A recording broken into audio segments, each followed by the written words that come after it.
बाहर से प्रणाम करें, अंदर जाने की आवश्यकता नहीं, लेकिन उस परमात्मा का चिंतन करते रहें।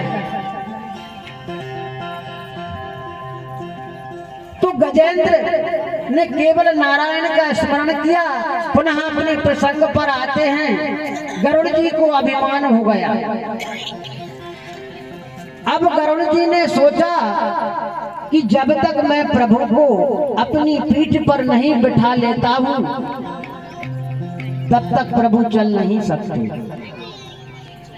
क्योंकि वह थोड़े से कार्य के लिए जाते हैं तो मेरी पीठ पर आरूढ़ होते हैं और बोलते हैं, कहते हैं गरुड़ अब इस दशा की ओर चलना है।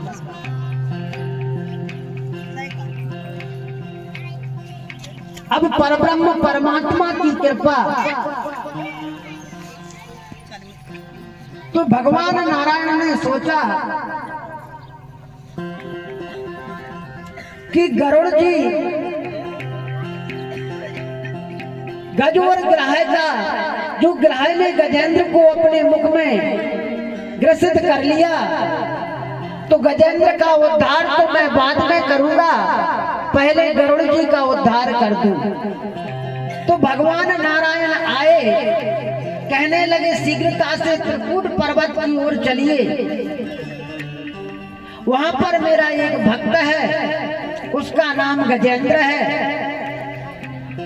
उस सरोवर में एक बहुत विशाल बहुत बड़ा मगरमच्छ रहता है, उसने ग्रसित कर लिया है।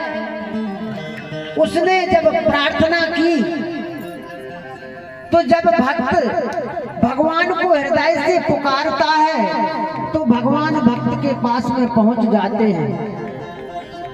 उस भक्त की संपूर्ण बाधाओं का निराकरण हो जाता है। तो गरुड़ की पीठ पर अपने प्रभु नारायण ने केवल छोटी सी उंगली रखी, छोटी बारी उंगली, जिस उंगली से गिरिराज भगवान को धारण किया था। तो छिंगरी वाली उंगली जब गरुड़ जी की पीठ पर रखी तो गरुड़ अपने पंख फड़फड़ाने लगे और उनका मुख एकदम लाल हो गया, वह पसीना पसीना हो गए। कहने लगे प्रभु आज तो बहुत विशाल भार रख लिया आपने, कुछ वजन कम करिए। भगवान नारायण कहने लगे कि पहले वो उड़ान भरिए और यहाँ से त्रिकूट पर्वत की ओर चलिए। लेकिन गरुड़ वहां से किंचित मात्र तिल भर भी नहीं हिल सके और वहीं पर गिर